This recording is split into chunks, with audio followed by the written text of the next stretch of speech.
Hello and welcome to Indus News Live from Islamabad. I'm Meher Sher and these are the headlines.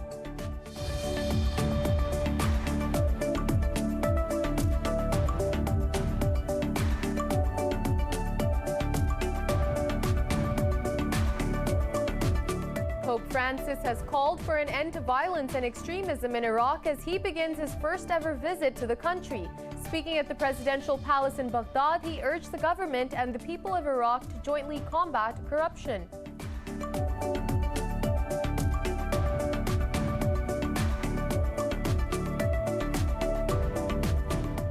In Indian-occupied Kashmir, a number of civilians have been injured after occupying troops used brute force to disperse peaceful protesters in Srinagar.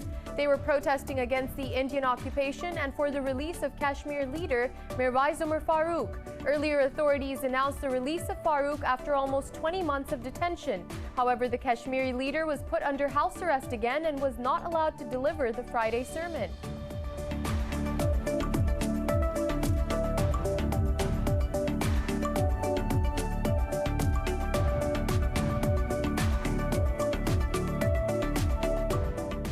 YouTube has removed 5 channels of Myanmar's military for violating its guidelines. The decision comes as protesters defy growing violence by security forces and stage more anti-coup protests ahead of a UN Security Council meeting. One protester was shot dead in Mandalay, raising the death toll to over 55 since the February 1st coup.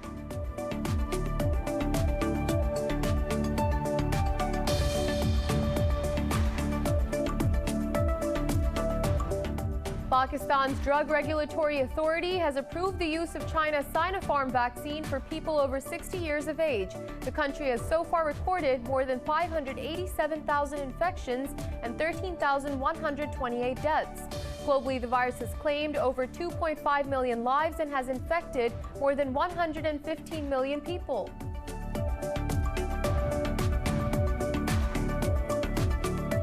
And in tennis, Stefanos Tsitsipas has qualified for the semi-finals of the Rotterdam Open in the Netherlands. He beats Karen Khachanov by 2-1.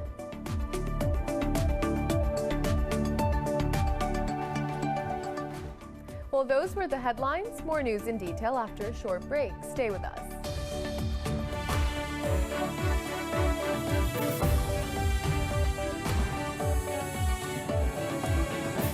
Welcome back, and now for the news in more detail. Pope Francis has called for an end to violence and extremism in Iraq as he begins his first ever visit to the country. Speaking at the presidential palace in Baghdad, he urged the government and the people of Iraq to jointly combat corruption. Pope Francis criticized factional and foreign interests that have destabilized Iraq. He also visited the cathedral in Baghdad where 55 people were killed by Al-Qaeda in 2010. The pontiff is on a 3-day pilgrim of peace visit to Iraq. He is due to meet the top Iraqi cleric Ayatollah Sistani in Najaf on Saturday.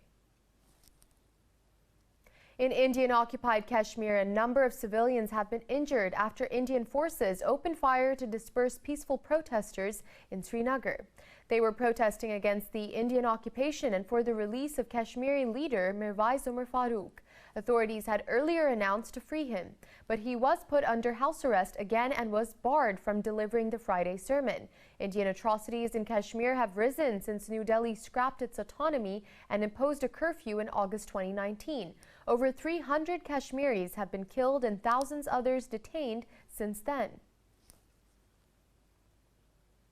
Moving on, European lawmaker Sajjad Haider Karim says the EU must remember its commitment to human rights before signing any trade deal with India. He was speaking along with Kashmiri activist Mashal Hussain Malik in Islamabad. Karim said the EU is based on a strong commitment to promoting and protecting human rights. Which means that we have seen regression from our standpoint and from our point of view. However, the European Parliament has the final say on any trade agreement that is negotiated by the European Union. If the members of the European Parliament do not pass that agreement, it does not come into effect. So that is my point today, that if we as a European Union claim that we stand on a bedrock of human rights, that the Union was born out of human rights, then today we cannot ignore what is happening in Kashmir. While another Indian soldier has committed suicide at the regional military headquarters in occupied Jammu and Kashmir. This comes just a day after a lieutenant colonel killed himself with his service weapon on the outskirts of Srinagar. Over the past 24 hours, 3 Indian soldiers have committed suicide, bringing the toll for 2021 to 4. Last year, 35 Indian soldiers in occupied Kashmir committed suicide. Indian authorities say the reasons for the suicides are not known, but past instances link their depression to active duty in oppressive operations in the valley. And in India, the protesting farmers have announced to block a major expressway outside New Delhi on Saturday to mark the 100th day of their agitation. The growers have been demanding a complete rollback of the centre's 3 contentious agricultural laws since November 26th. Former cricketer and popular entertainer Navjot Singh Sidhu has also thrown his weight behind the protests. Talking to the media, Sidhu said the new laws will lead to auctioning of land in Punjab and leave its residents as slaves. Farmer union leaders say they plan to observe a Women's Farmers' Day on the International Women's Day later this week. Meanwhile, Congress leader Rahul Gandhi has accused New Delhi of unlawfully arresting protesters.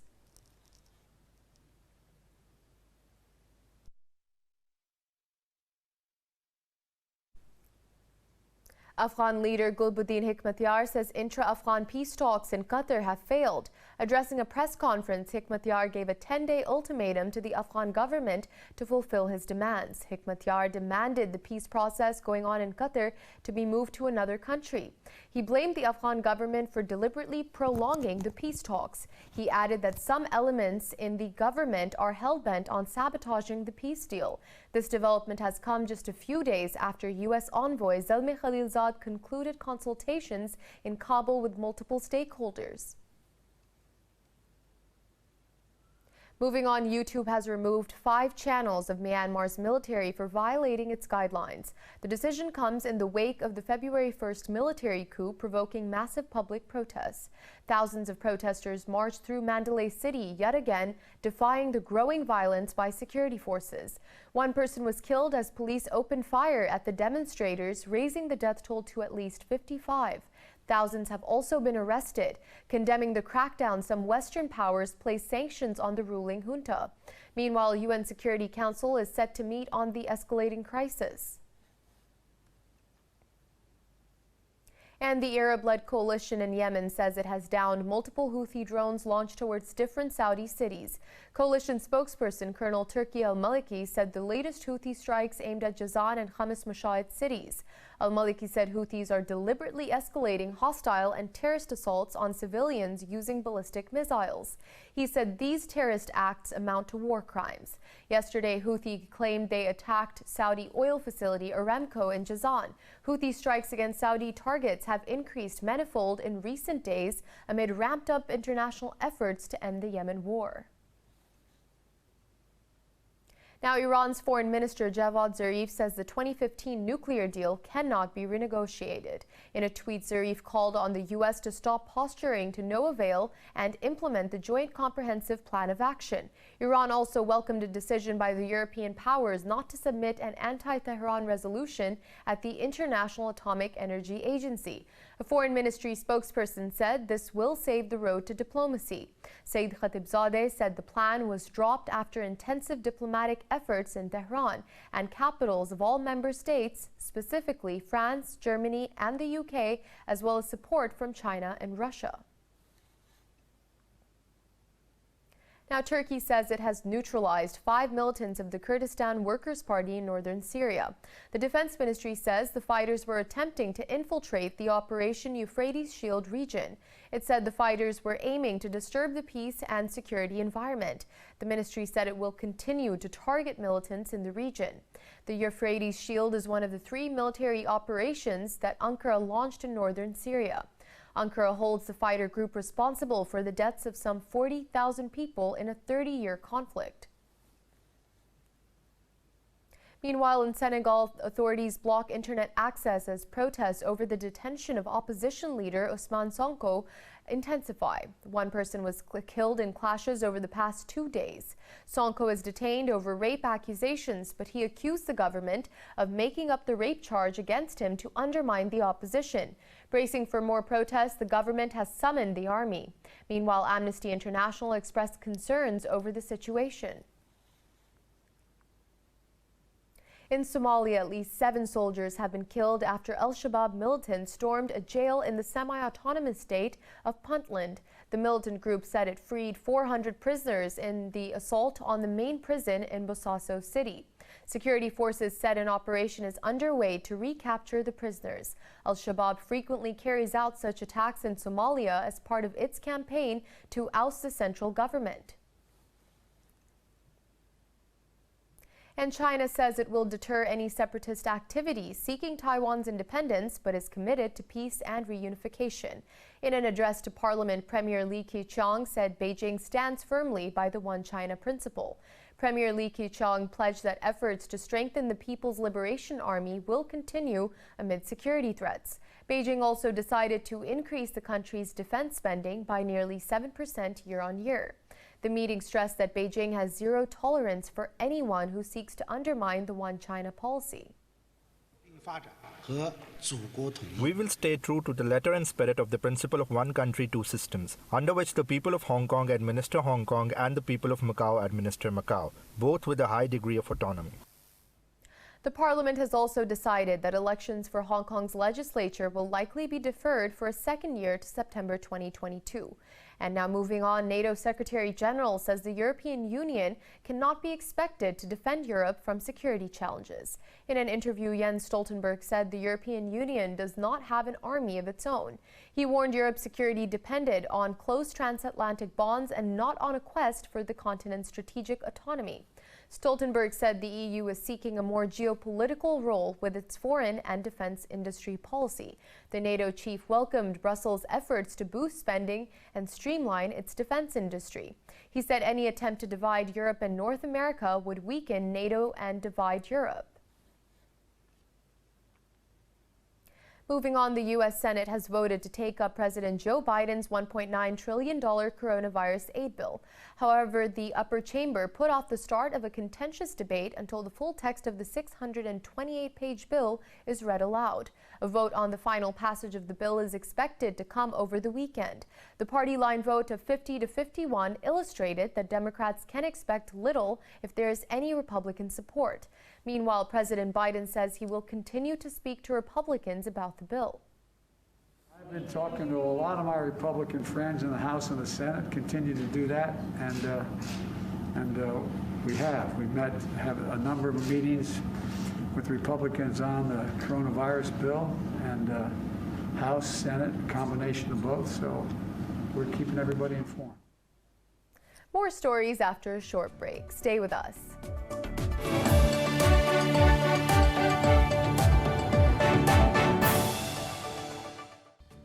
We're back. Amnesty International says at least 17,000 health workers have died worldwide from COVID-19 over the last year. Brazil has reported almost 1,700 new coronavirus fatalities overnight as its death toll crosses 260,000. Globally, the virus has claimed more than 2.56 million lives and infected over 115 million people. More on the pandemic in this report. Rising COVID-19 cases and stronger new variants are threatening a more lethal third wave while posing new challenges to the already less than perfect vaccine drives. After 2 straight days of record deaths in Brazil, President Jair Bolsonaro continues to downplay the crisis and snub voices calling for restrictions. Meanwhile, Cuba has begun late-stage trials of its most advanced experimental COVID-19 vaccine. The White House defended President Joe Biden over his remarks on Texas and Mississippi officials, lifting restrictions on mask mandates. the behavior of a Neanderthal, just to be very clear, the behavior of. Look, I think the president, what everybody saw yesterday was a reflection of his frustration and exasperation, which I think many American people have, that for almost a year now, people across the country have sacrificed. And many times they haven't had information they need from the federal government. They haven't had access to a greater understanding of what the public health guidelines should look like. In the UK, authorities have designated another newly found strain as a variant under investigation, keeping it on the watch list. Sweden and Germany have extended their recommendation for the AstraZeneca vaccine to cover people over 65. Meanwhile, to save shots, Italy and Germany are administering just a single dose to people who have been infected with the virus up to 6 months beforehand. Now it has certainly been recommended. Alongside this, we also now have this direct experience. Many of my healthcare professionals, general practitioners who have contracted COVID and who were not vaccinated and have proven to have a very high antibody rate. As a result, there is actually this situation. Australia has asked the European Commission to review a decision by Italy to block a shipment of AstraZeneca's vaccine. Meanwhile, the Japanese government plans to extend a state of emergency for Tokyo and 3 prefectures until March 21st. Research shows that antibodies triggered by exposure to South Africa's dominant variant can prevent infection by other variants. Meanwhile, COVID-19 has claimed 52 more lives in Pakistan overnight, raising the death toll to 13,128. The Health Ministry reported 1,579 new infections over the last 24 hours. The ministry said the infections have surpassed 587,000. It said more than 556,000 people have recovered from COVID-19 so far. Meanwhile, the Drug Regulatory Authority of Pakistan has approved the use of China's Sinopharm vaccine for people over 60 years of age. Now, a UN body has launched an appeal to raise $8 million for efforts to stop the resurgence of the Ebola virus in Guinea.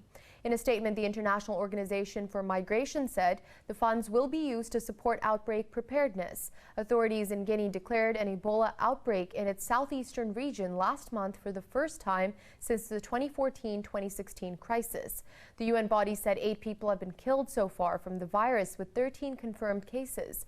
In early February, authorities in the Democratic Republic of Congo also announced the reappearance of the Ebola virus.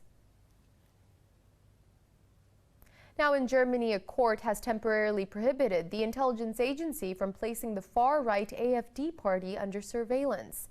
It said the agency failed to stick to an agreement to ensure its surveillance remained classified. The court said such activities put the party at a disadvantage and amount to interference with the democratic process. This comes a day after the German intelligence agency placed the party under surveillance on suspicion of trying to undermine the constitution. The AfD had become the first party to be monitored in this manner since the Nazi era ended in 1945.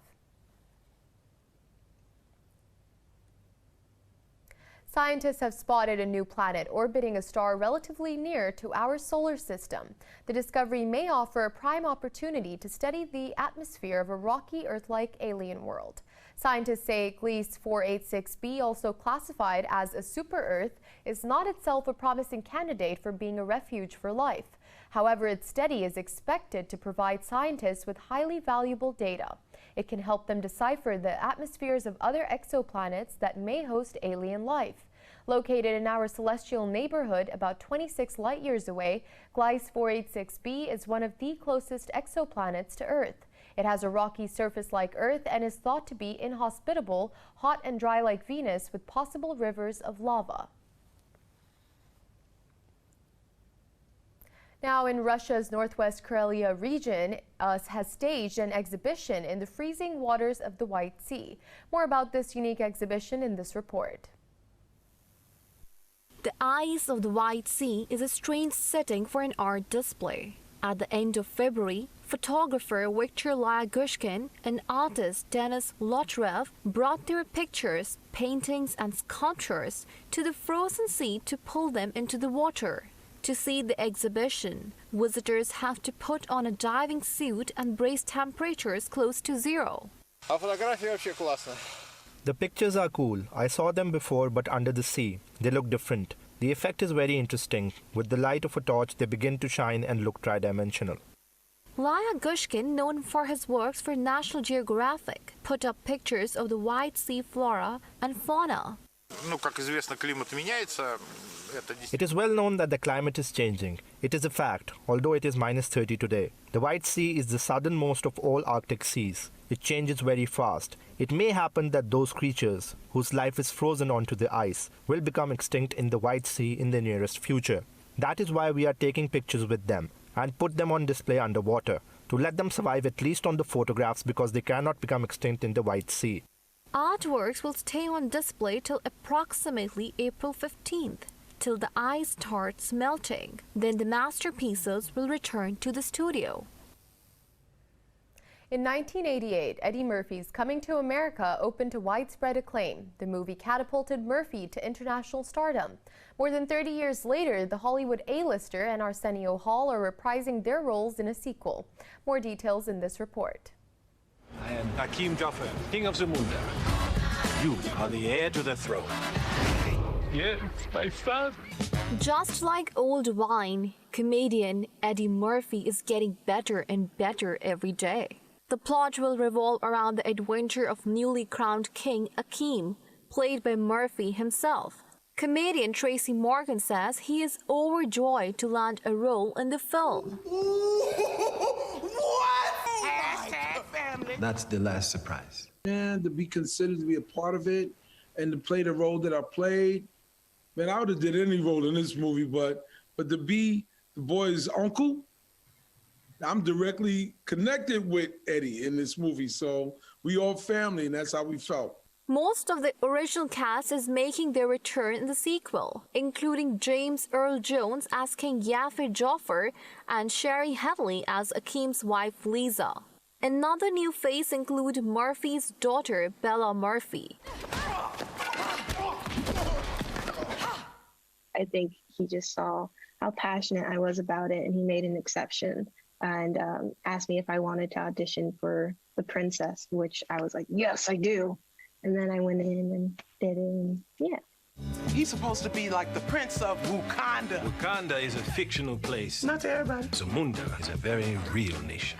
The sequel to Murphy's classic is released on Amazon Prime Video. Paramount Pictures was supposed to release the film in theaters, but its distribution rights were sold to Amazon Studios because of the pandemic. The king pays no child support. No child support for 30 years and you pay. We'll return with more stories after another short break. Stay with us.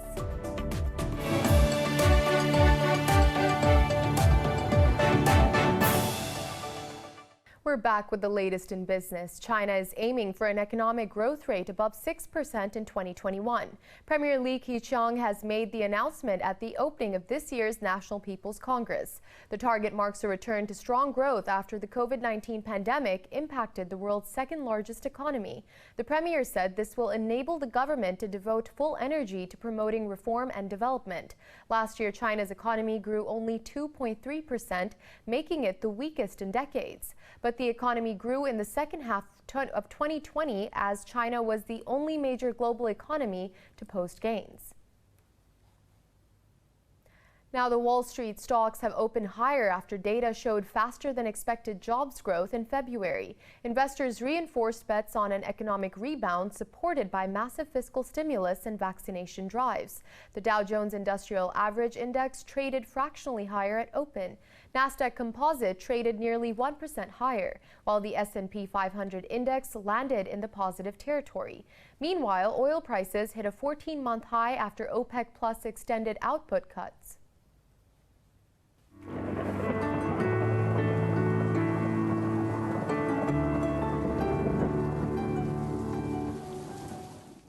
And now it's time to take a look at the latest weather updates from around the world.